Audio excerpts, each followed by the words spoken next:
Hi, this is Art with OCRV in Yorba Linda. Show you this project that we're doing today. It's a fire command unit.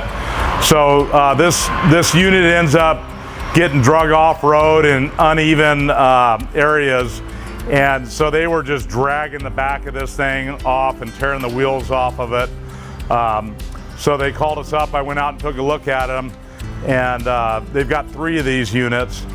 So I suggested that we lift them up 4 inches off the ground, and they were talking about buying new axles and super expensive fix.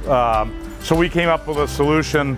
We're gonna pull the brackets and the mounts off and then custom fabricate some new frame rails and install a frame rail system to drop the trailer, to drop down 4 inches, to lift the trailer up 4 inches.